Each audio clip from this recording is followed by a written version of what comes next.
afternoon, my beautiful people, my beautiful big dogs. We are live from my apartment. You're inside my walls. This is Q and Assault Saturday. Every single Saturday at 2 p.m. Eastern Time, we're going live to answer any and all questions that I possibly can for your fantasy teams. How we doing, everybody? Welcome in, welcome in. Ali K just starts with the haymakers immediately. He said, I traded away Najee for Stephon Diggs, half PPR. Did I win the trade? Receivers are CD, Waddle, Keon, and Kirk. I could already tell you probably need some help at wide receiver. Running backs are K9, Monty, Sharps, Chase Brown, and Cam Akers. Kind of looks like you might need just as much help at the running back position. I would say it's about a fair trade. I think if we redrafted right now, knowing what we know, Diggs would probably go a little bit higher. I'd probably take Diggs rest of season a little bit higher. Not because I think he's going to have as many big games as as Najee would, but I think all given, they're both kind of like floor plays at this point. I would just much rather attach myself to C.J. Stroud and that passing offense than what's going on in Pittsburgh there. So, how we doing? Europe. Jared, need an opinion? Dynasty 12 teams, Superflex. All right, we getting into the Dynasty questions. We'll make it quick because I think most of these questions are usually sit-start and trying to get to everybody's stuff here. Start 9, Pacheco down, leaves me with Henry as the only playable option at running back. Buy a running back cheap in the short term or pay up for a more long-term option. I mean, that's a question that can go in a ton of different directions.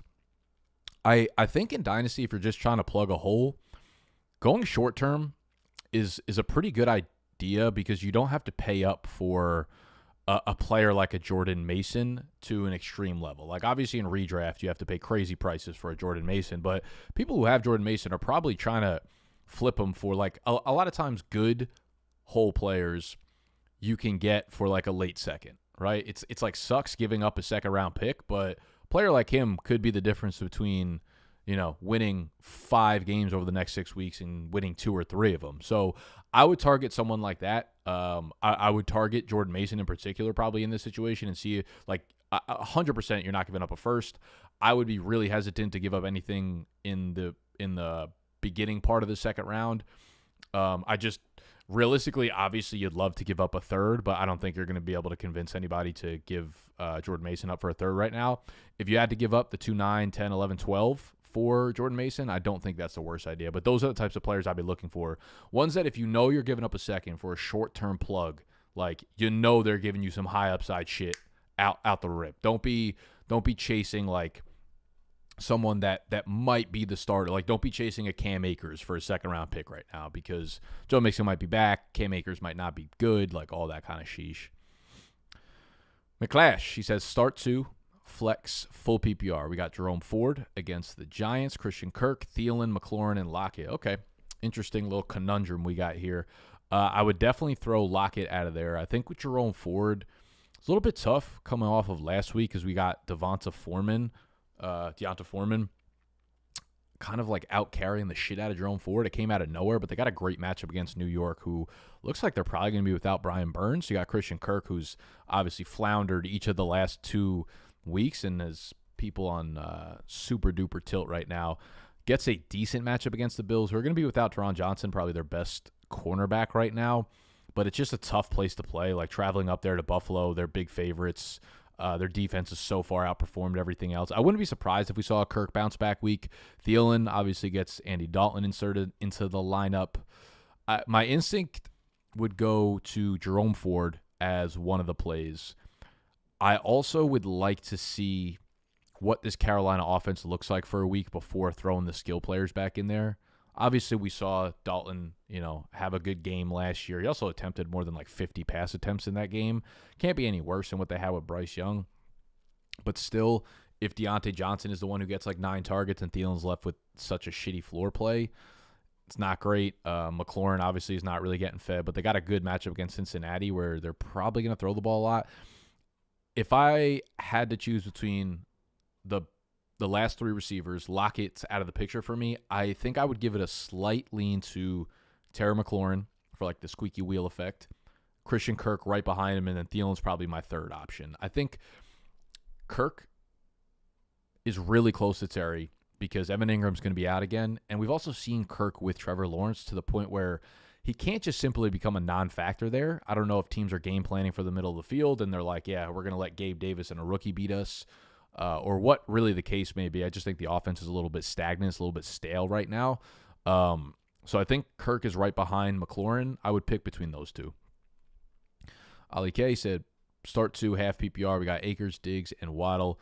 Yeah, I'm probably going to start both of the Houston players. I have Waddle ranked pretty significantly lower than a lot of fantasy players this week. I think he takes the biggest hit with Skylar Thompson in the lineup. Niner says, standard scoring. I've been thinking about starting Brian Thomas Jr. at Buffalo over Jalen Waddle at Seattle. I don't really have a problem with that. I'm worried about Skylar Thompson at quarterback. Your thoughts on both players, please. Yeah, certainly worried about Waddle. I think BTJ is fun for now. I think he's got a dud game absolutely like on the way. It's not like he's getting a ton of targets. I think he has like 9 targets on the season. But he's been great. So I don't want to overstate that. He has the tougher matchup, though Miami has to travel all the way up to Seattle. That's actually the single furthest distance that 2 NFL teams could travel to play each other, Miami to Seattle. Ultimately, I'd probably go BTJ there and just kind of ride the hot hand. Is that BTJ or T?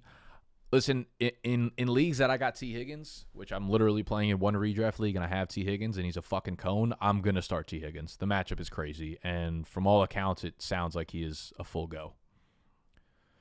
Yeah. Also, this would probably be a good time to just throw this in here. If you are not on Underdog Fantasy yet, not only will signing up for Underdog Fantasy get you into this private Q&A every single Saturday, but you'll get our weekly rankings, which are available on the site right now. You'll get the free pick, okay? The free pick. Patrick Mahomes, half a yard. All he needs to do is throw a single yard, and you're a winner. It's a free square on Underdog Fantasy, okay? They want you to get on there. They want you to take some highers, some lowers, some overs, some unders, some touchdown props, some first half touchdown props, all that good shit they got on Underdog right now, okay? So signing up on Underdog with code BDGE will not only get you this free square, it'll get you a deposit bonus, but it'll get you access to our Big Dog membership for the remainder of the season, all right? And I bet a lot of y'all took advantage of that deal. That's why we have almost 90 people in here, which normally on a week-to-week basis during the season, it's not much higher than like 15 or 20 people at a time. But the chat is barking right now, so we might have to move quickly. Oh, man. I am so sorry if I don't end up getting back to everybody's question. We usually don't have this many questions ripping at once, but I will try to go extra time here. Start 3, full PPR. We got Akers, Amari, Kirk, Ladd, Terry, DeMarcus, T. Higgins. Sheesh. Okay, so let's just talk about Cam Akers in general here. So Joe Mixon's out. Dameon Pierce is out. Houston's got a tough matchup against Minnesota. Minnesota's been a sneaky, really good run D. However, their best linebacker and definitely like tackling linebacker has been a stud against the run. Pat Jones is out for this one. That's a huge upgrade to the Houston offense. Akers I've gone back and forth on because I picked him up in Your Idiot League Mates, and I'm probably going to start him as my RB2. It's 3 running backs I have right now that I'm deciding between. I need 2 of them, Akers, Zach Moss, and Carson Steele. With Cam Akers, I can't believe the dude is back and playing through 2 torn Achilles. He looks relatively explosive. He's very athletic. That had never been the problem with Cam Akers. When I'm watching his runs, I went back and watched all the carries he had last week. He ran relatively well, 7 for 32. He's still like the same player that he was coming out, obviously. He still has a lot of those deficiencies that guys like DeAndre Swift and Miles Sanders have, where he doesn't have great vision. Like, he still misses a lot of holes that he should be taking, or he tries to make the big play when the obvious like 4 or 5, 6 yard player there. Now, when you're in a fucking 1 week sample size, when you just need him to like ride the hot hand and like not fuck things up, that kind of stuff probably doesn't matter. Over the long run, over the career, it's probably why we never really saw him get going in LA, is because they didn't trust him to hit the right holes. And that's where a guy like Kyron comes in. That's where those types of guys, Blake Corum, that's why he gets drafted there. So Akers, I'm like back and forth on. I still have a ton of question marks. I don't think he's that good of an inside runner from all the tape I've watched of him. But I don't think it matters in a 1 week span, and you're in the Houston offense now, who have a great offensive line, and C.J. Stroud just dictates that there's just like never really going to be pressure in the backfield and never going to be pressure, in the box. Like, how can you possibly stack the box against Cam Akers when you have Nico and Diggs and Tank Dell and Dalton Schultz and C.J. Stroud with pinpoint fucking accuracy? So my lean here is that I'm probably going to get Akers into my lineup. The fades for me would be Demarcus Robinson. I'm very worried about the offense and the offensive line holding up. I'm very worried about Robinson being like the one here and needing to be the guy who like the passing game relies on. So I'm down on Robinson right now. Ladd, I just could end up having a good game in full PPR, but I don't know. I just don't really know how you could trust him. Herbert's really banged up. He's got that high ankle sprain that he's dealing with. It's supposedly just being reported that he's gonna probably play. I don't know how effective he'll be. I do think Joey Porter is gonna hang on to Quentin Johnson, which could open targets up over the middle of the field. Amari Cooper and Kirk are both kind of in the same bucket where they kind of stink together right now. Cooper's playing the Giants though, so if there's gonna be a bounce back between either of them, it would be Amari in my opinion. So I think ultimately, if this was my team, I'm gonna start Akers, I'm gonna start Amari, and I'm just gonna get T. Higgins back into my lineup, man. Like, if your players play against Washington, you just have to play them. Like, the passing game has to go into your lineup against Washington. I hope he's not limited. I can't imagine. They definitely are feeling the pain of not having him as their wide receiver too. You saw what Kansas City did to them last week, where their entire game plan was just like take away everything Jamar Chase. With T. Higgins back in the lineup, you can't really do that. So he says he's fully good to go. I just hope that's the case. So that's where I would go for you. Robert, start 2 Superflex, Joe Burrow, Sam Darnold, Justin Fields. So for me, it's an easy Joe Burrow. Again, against Washington, you're never going to find a better matchup. 47.5 point over-under, since he is 7-point favorites. I think him and Chase get it clicking again. Sam Darnold, that's a tough matchup against the Texans defense. I'm actually starting Sam Darnold in a league in my quarterback 2 spot. I started him over Aaron Rodgers. I'm obviously regretting that. I've been starting Darnold over Rodgers each of the first 2 weeks, which was good. But now Rodgers put up like 21, 22 points, and I wish I started Mr. Darnold. Tough matchup against Texans. I just imagine he's going to have to throw the ball a lot, so the pass attempts will be there. And then you have Justin Fields, who's really, really tough to trust also in this, like, what's projected to be an extremely low-scoring game. And the Steelers and the Chargers. The over-under's 34.5. That's like a fucking preseason game. Pittsburgh just doesn't really take shots downfield. They are so just to get past the question, I'm going to sit Fields here, as crazy as that sounds. And we've become accustomed to Justin Fields being this like super high upside player. That was in a much more unstructured offense, and in an offense where their defense was allowing a shitload of points, and they were continuously playing catch up. Banged up Justin Herbert. Both sides of the ball, both defenses are really good, and both offenses want to run the shit out of the ball, which ton of time just dripping off, not a lot of plays, really low scoring. I just don't see a world where, like, of course, Justin Fields could always break out a 60-yard run. The process here, though, dictates Fields being sat for you. Welcome, Bike. How we doing, Matt Higgins? This is a lot for this week, but Park says, I mean, listen, guys, you paid to be part of the Big Dog members. I am here to support you as best as I can. I will try to feed y'all as much information that I've taken in this week. That'll hopefully help y'all answer any questions that you have. So never, ever, ever, ever apologize for over-analyzing or over-asking a question. Now, if you hit me with questions like, do I start Robinson or Johnson? Then I'm left like, who the fuck is John Steen? There's 36 John Steens in the NFL right now that are playable for fantasy. No scoring settings, like none of that shit. So if you undergive, you underserve, then we got problems. But don't apologize for over-indexing. Charbonnet versus Miami. DJ Moore versus Indy. Carr versus Philly, or Goff versus Arizona, versus Carolina. Okay, so this is kind of confusing. You have confused me. I believe what we're doing here is picking Charbonnet versus DJ Moore. Indy has a disgusting defense, but I don't know that we could trust Caleb Williams fully yet. I think I would go with the floor play in Zach Charbonnet here. the Miami run defense has not been good. They let go of Christian Wilkins this offseason, and it has been showing.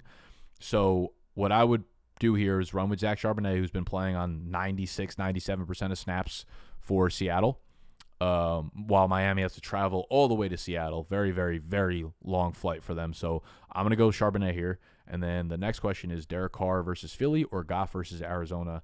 Now, listen, I do think Goff's in a prime spot, obviously, to bounce back and have a great game indoors in a dome. The weapons are fully healthy. That being said, I don't know if I can say that you just have to ride the hot hand with Carr, man. Because if you sit Carr and Goff throws up another 13-point stinker and Carr and the New Orleans Saints end up like going crazy, I guess the question I would ask back to you is like, which would you regret sitting more if the person popped off on your bench? And I think like sitting Carr at this point would probably be overthinking it, especially with Philly's pass defense being as abysmal as it is. We have Zamir versus Carolina or Najee versus the Los Angeles Chargers, full PPR. I'm actually going to go with Zamir here.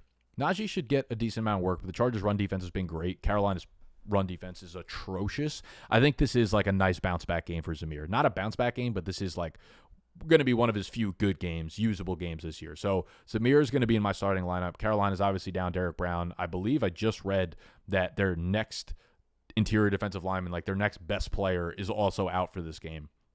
So massive gaping hole in the middle there. Zamir White's a guy that I would definitely start over Najee this week. And then you have start two, Charbonnet, Dobbins, Monty, full PPR. Ooh, okay. This one's really close. I think I hate to say Dobbins feels like the running back version of Derek Carr, where it's like you just can't sit the hot hand, even though Dobbins is playing against Pittsburgh. He's historically played really well against Pittsburgh, man. He's averaging over like 110 rushing yards per game in his career versus Pittsburgh, obviously dating back to his healthier days in Baltimore, but still, they've always been a good defense. Charbonnet is the highest floor.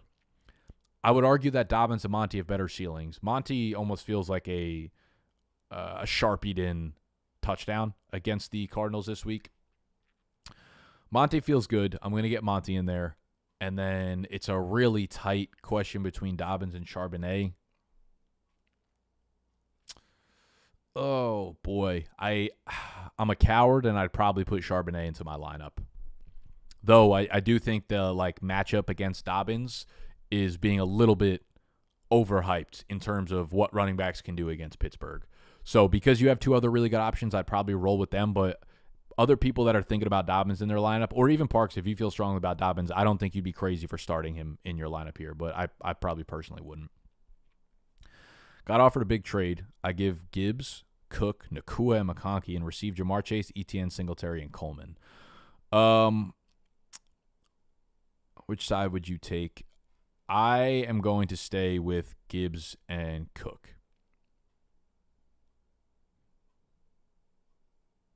Coleman, the way I'm looking at this trade, I'm kind of like wiping out Coleman. I'm wiping out McConkey for right now.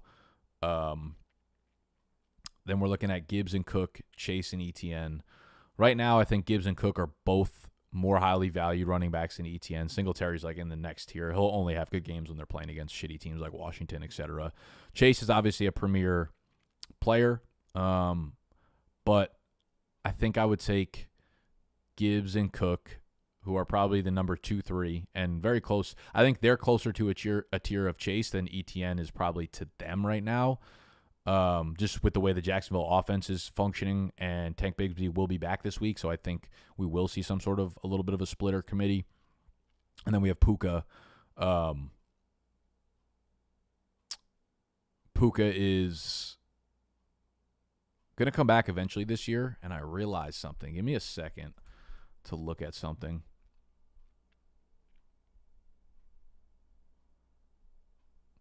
Puka will be back eventually, so I think it'll be that's where I fucked up. Okay, so I know why there's so many people in here right now. Can everybody do me a favor? Actually, no, never mind. Just forget that. I accidentally made this stream is streaming to 2 different websites. or two different YouTube channels, the Redraft channel and the Dynasty channel. On the Redraft channel, I made it private or unlisted because there's three types of videos that you could put up on YouTube. You got public, where everybody could just see it. You got unlisted, where you can't see it unless you got access to the link.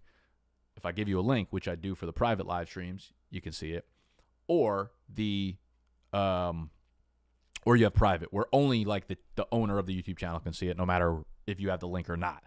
I accidentally made it public on the Dynasty channel. So we've got a lot of people in here that are from the Dynasty channel, but not Big Dog members, which is quite disrespectful, even though it is my fault for allowing you in here. But typically these live streams on Saturday, when I'm not a fucking idiot, are for Big Dog members only. They are paying members. So I feel bad right now that there's so many questions coming in. I'm going to miss some of the Big Dog member questions most likely. So if that's you and I don't get around to your question, please just drop it in the Discord, in the, the Big Dog chat, the private chat in there, and I'll make sure that I do my best to try to get to all of those questions for you. Jackson said PPR, 2 running backs, Najee, Zeke, Chuba, and I'll try to answer as many questions as I can right now so that, a lot of the popular players I end up hitting on, so hopefully you can make your decision based on the way I talk about these players. Full PPR, 2 running backs, Najee, Zeke, Chuba, Javonte. Didn't try to go zero hard B, but had to have Rashi, Nico, Mike Evans, CD. Well done with the wide receivers for show. Zeke's an auto sit for me here. I think the other ones are interesting. Javonte would actually be my number 1 start here, believe it or not. Been disappointing. However, this is a trap game for the Tampa Bay Buccaneers. I don't know if Denver wins, but I love the point spread. I love them at 6. I love them at 6.5, wherever you guys are able to get them, simply because their defense is so banged up. Their D-line in particular will be without Vita Vea, will be without Kalijah Kancey. There's a very good chance William Golston is also doubtful, and their other interior defensive lineman has been limited all week. He's probably going to play, but he'll probably play at less than 100%. So their D-line, along with Antoine Winfield Jr., the best defensive player, is in shambles right now. I think that will finally open things up for the Denver Broncos running game. So I like Javonte a lot this week. And then we have Zeke, Chuba.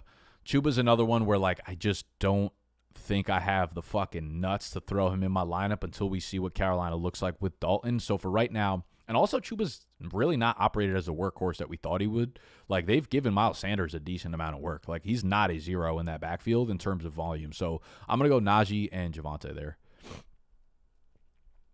In a tight spot with a full PPR league, I need to start Akers or Javonte. Okay, so I just said all that with Javonte Williams. That being said, I think I still would prefer Cam Akers, because on the off chance that Denver is just the worst thing of all time, then yeah, I would at this point, it's kind of a toss-up, right? Both of them should have relatively big roles, even though you could probably argue that Akers will have a bigger role than Javonte, and he's also attached to a much better offense. So I think when you start to look at it, just keep it simple. Yeah, we're going to go with Akers here. Start 1, full PPR. You have ETN, Jalen Waddle, and Demarcus Robinson. Here's where I would go back to ETN. Obviously, tough game against the Buffalo Bills, but I'm not playing Jalen Waddle with Skylar Thompson, and again, I'm nervous about this Rams passing offense for DeMarcus Robinson in particular. I think I already answered that one. Okay, you rephrased it. Got you. Start 2, Ali, Waddle, Diggs, Cam Akers. Yeah, I'm probably, again, going to – I hope if Waddle has a big game, then I'm going to sound like a dickhead and telling everyone to sit him. But right now, yeah, give me the 2 players attached to Houston. Alex says, PPR, pick 2. Amari, Christian Kirk, Jaleel, Akers, Zeke. Thank God I'm playing against Mondre this week. W. Yeah, so for me, that's an easy Akers plus either Amari or Kirk. I think Kirk has a sneaky good outlook without Evan Ingram, but I think the matchup for Amari is there's never going to be an easier matchup for this passing offense. So I'm going to go Cooper there. Cooper and Akers. Ford or Waddle? Let's go Ford. I'm going to rip through about 20 questions in 20 seconds. Start 3 from Kyron, Ford, Monty, Najee, Warren, and Akers. Full PPR. Okay, so it looks like I can't. Some of these are just too fucking hard. Warren is going to be a sit for me. And then we just need to sit one other player. I'm probably going to sit. Oh, no. I'm going to sit both Pittsburgh running backs. And then I'm probably going to sit.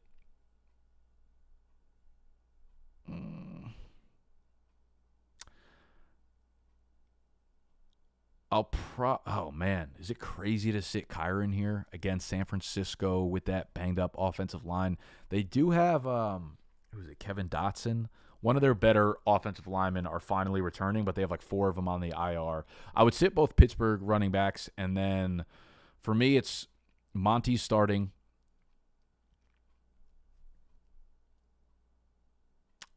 I'm gonna sit. Oh, as crazy as that is. I'm probably going to sit Cam Akers there. Trade Kyron and Devontae Adams for Mixon and Garrett Wilson, 10-team full PPR. Man, I do not like trading for injured players. I don't know that I would make that move right now because Mixon could miss another week. From what I've gathered from real doctors out there, they think that Mixon has a high ankle sprain. It could be like a minor version of a high ankle sprain, but never really fun to deal with. Although Kyron's definitely on the downswing. Adams looks fine. Adams and Garrett Wilson are kind of like washes in my opinion. I think they'll both be good rest of season. So it really comes down to like who you like rest of season, Mixon versus Kyron. I think it's a lateral trade, to be quite honest with you. I don't think there's anything like too I don't think there's anything too crazy about this trade that would be off-putting for either side. So I guess if I like gunned ahead, I might lean the Mixon and Garrett Wilson side.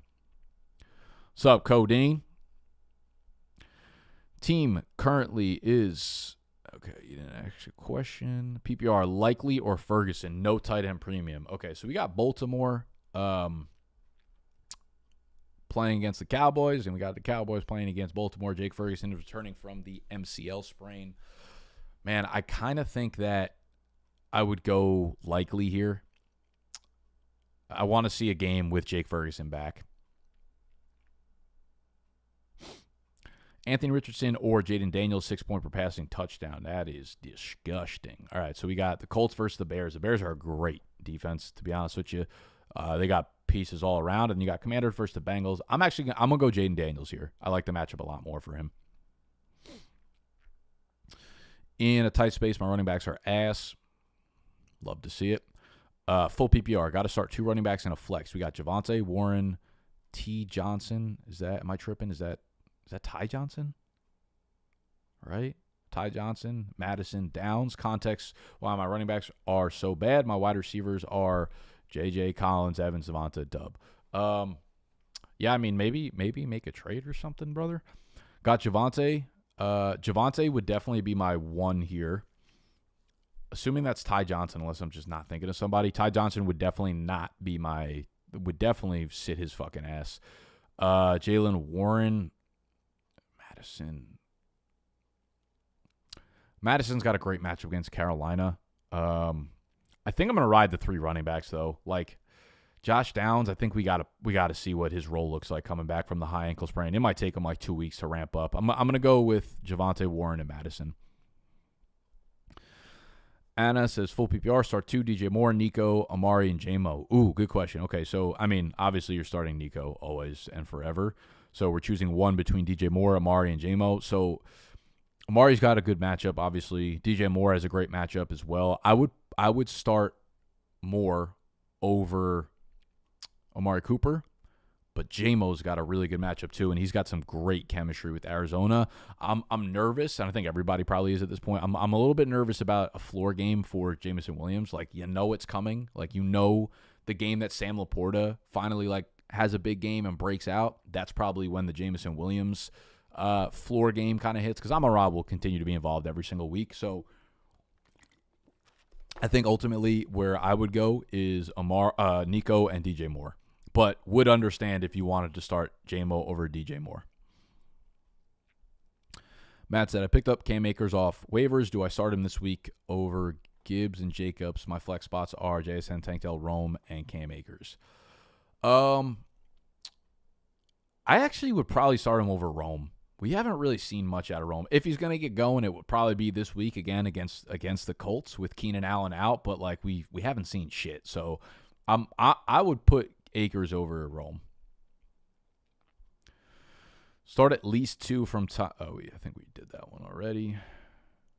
Dalton said, start one running back and one flex. Ford, Zach Moss, Adunze, and Jennings. Jennings.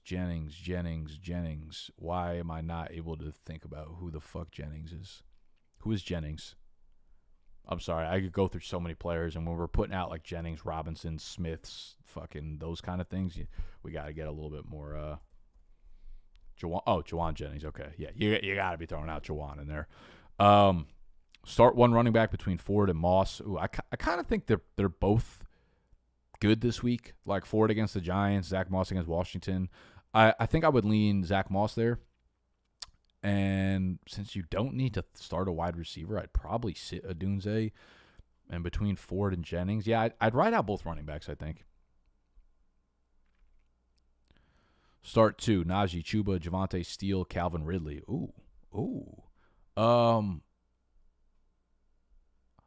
I kind of like Calv a little bit. I think I'd go Calv and Javonte here.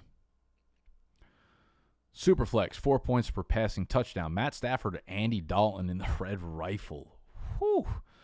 The hard-hitting questions here. Obviously, Stafford's dealing with every injury in human history on his offense.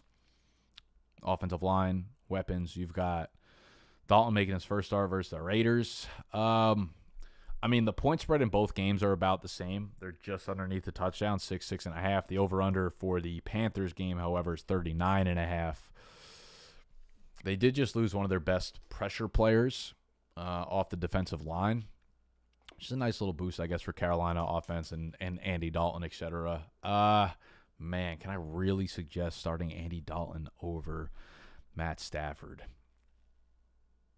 Does Dalton pump some juice into this offense? Does he do it?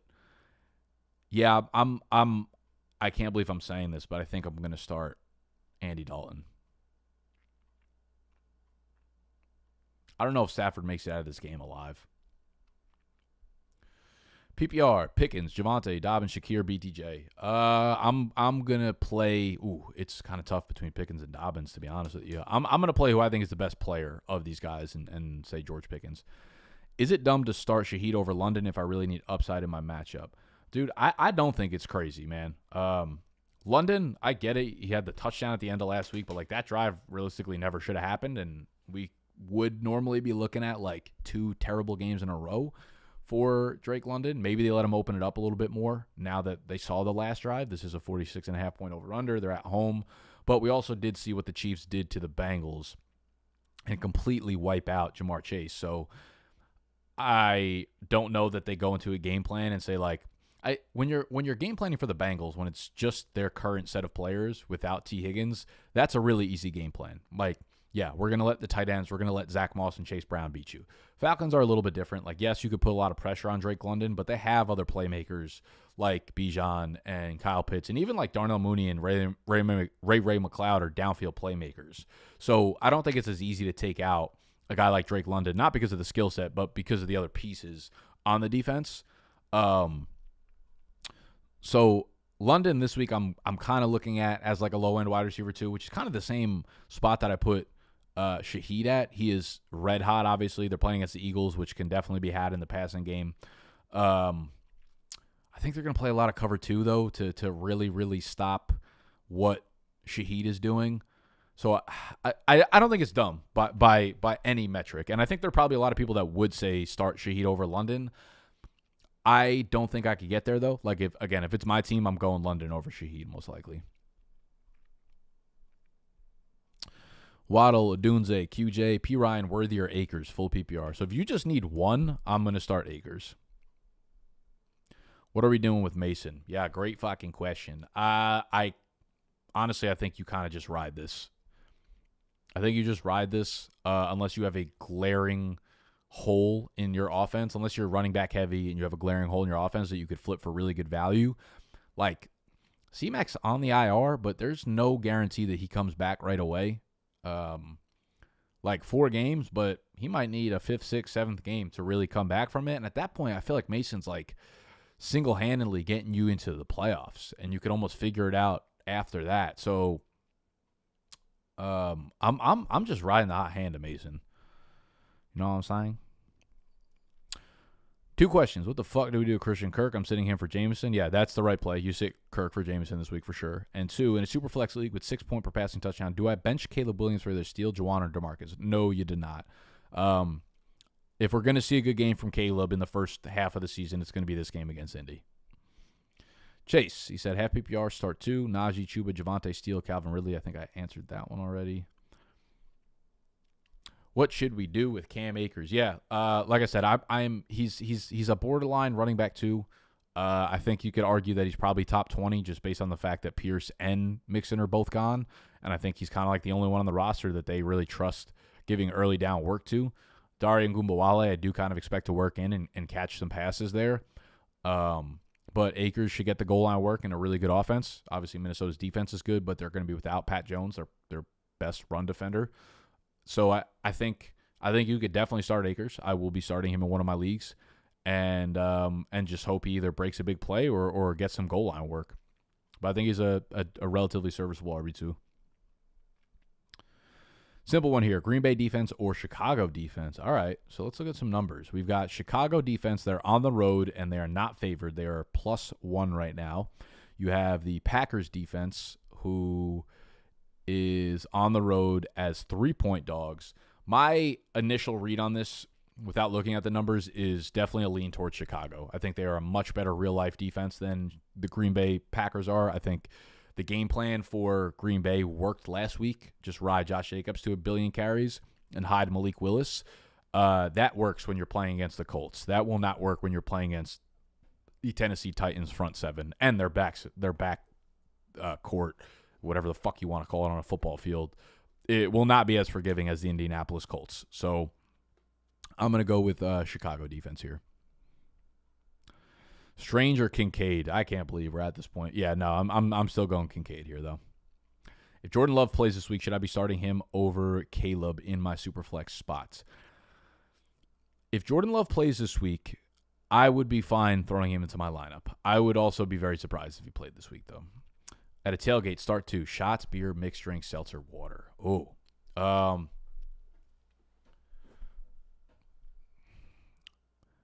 Beer would get in there if we're doing beer games. I also could not imagine going through a full tailgate without taking at least like 2 or 3 shots. You know, you need to take a shot as soon as you get in there to like get the tailgate going. You probably need to rip a shot before you're heading into the stadium. So that's an ender as well. But it also feels like absolutely diabolical to just take shots in water as my starting 2. I think we're just going to skip water. Like, you need to be drinking water when you're drinking, but also I feel like it affects you less during the daytime. Like, you need to be drinking water when you're out at a bar at night and you're staying out till like 2 or 3 a.m. Like, the next morning is going to be hell. But I also think you could backlog, you could over-index the back half of the day with water, right? Like, if you go to the tailgate 1 o'clock game, you drink like 1 water bottle throughout the 9 a.m. to like 2 p.m. time frame, you can figure out the rest. Plus, it stops you from having to pee every 5 seconds while the game's going on. As soon as that game's over, then you start chugging water. And by the time like 7, 8, 9 p.m. hits, you're hydrated again. So we're actually going to sit water here. Mixed drinks, they feel like that's too much work at a tailgate. Unless you have like a dedicated bar person, mixed drinks are also going to get their ass sat. So water's out, mixed drinks out. And then it's really your preference, I guess, on seltzer versus beer. If you're playing a lot of beer games, like beer is obviously the GOAT, you're not really trying to chug seltzer. But if you're just hanging around, like socializing, someone's, making fucking dogs and burgers, I think I'm at the point in my life where I think most people are that drink, where it's like seltzer over beer. I'll drink beer if it's the right situation, if that's the only thing they got. If we're at a bar that only serves beer, not seltzers, we're playing beer games, etc., I'm going to go with beer. But I think my starting 2 are going to be shots and seltzer. Plus, seltzer gives you a chaser for the shots.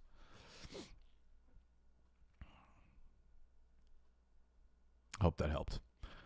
Jesus R.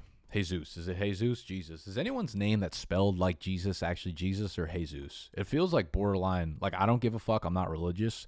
But it feels like people would not call the name Jesus Jesus just because it feels blasphemous. Like, I don't give a fuck, though. I'm calling you Jesus. Running back 2, Jesus. Full PPR. Dowdle, Chase Brown, Deonta Foreman, or Tajay Spears.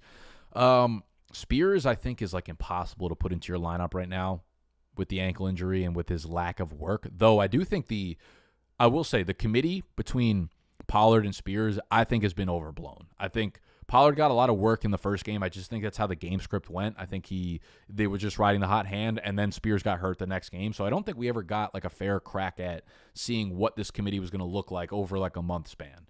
So that being said, like I wouldn't completely lose hope on Tajay Spears. Deonta Foreman against New York feels like a good matchup on paper, especially after the big game last week or the big usage last week. And you have Dowdle against Baltimore. Now, Baltimore's run defense, obviously, they're not the team that we kind of expected coming into the year on a few different fronts. Their run defense is not as good as it was last year. I mean, they were, elite in every aspect of defense last year, which they're just not the same team anymore. You lose Stone, you lose Patrick Queen, you lose some of these guys, and it becomes a little bit of a problem for you. So you got Dowdle, but Dowdle's like still in the committee with Zeke. They're giving Deuce Vaughn some play. Chase Brown's got a good matchup against Washington. So I actually think Deonta Foreman might be, as crazy as this is, my one here. Because the matchup is just so good, and I had imagined they're like, yeah, we easily win this game just by winning through our running backs. So I'm going to go Foreman here. And then my number 2, I just don't think we've seen enough out of Chase Brown. Like, it doesn't feel like Cincy ever wants to use him. So I'm going to go Deonta Foreman, and I'm going to go Rico Dowdle here. Dominic Baby, Kyron, Mason, Pollard. Playing flex. Kyron, Mason, Pollard, Collins, Moore. Already had Wilson play. Sit Kyron to play more in the flex. Thanks for everything you do, brother. Appreciate you. Thank you for supporting. Do I sit Kyron and play Moore? Assuming this is DJ Moore. Kyron, man, the offensive line. The thing that I think about with Kyron, where like you could almost guarantee he's going to average about 3.6 yards per carry, where you have to be a little bit excited as a Kyron guy, putting him into your lineup this week in particular, is the lack of pass catching weapons. You have to think, one, he's a great pass blocker, so that's why he's going to stay on the field over Blake Corum. It feels like with the lack of targets, Kyron's going to be a big part of the passing game where the money's going to be made for him this week. So I could easily see him catching 5 passes this week. Does that turn into like 32 yards and then like another 30 rushing yards without a touchdown? That could be problematic. DJ Moore could definitely have a breakout game. So with all that being said and yapped about, I think I'm actually going to lean with DJ Moore over Kyron here, yeah. All right. There's 1,000 other questions. I am sorry for those y'all that are Big Dog members that I did not get around to your question because I accidentally let in those fucking greedy, snobby-ass Dynasty subscribers. Even though there's probably 1,000% overlap here. But I will be in the Discord, so anyone's questions that I did not answer on the live stream, I apologize I didn't get it to you because we're already at 45 minutes, and like I said, there's probably a good 75 more questions there. So if you end up needing more help in your lineup, go to the Discord, Big Dog Chat. That is the private chat you are in if you are a member. So if you want to become a member and you want to be in the private Q and Assault next week, sign up on Underdog Fantasy. Code BDGE when you deposit $10 or more for the first time. You'll get access to the Big Dog membership for the entire season for the rest of the year. All of our weekly rankings, our waiver wire rankings, these private live streams. You'll get into the private Discord. You'll get a deposit bonus on Underdog Fantasy, and you'll get that free square of Patrick Mahomes. All right, thank you guys for hanging out today. Love y'all. Smoochies. Good luck in week 3. Hank.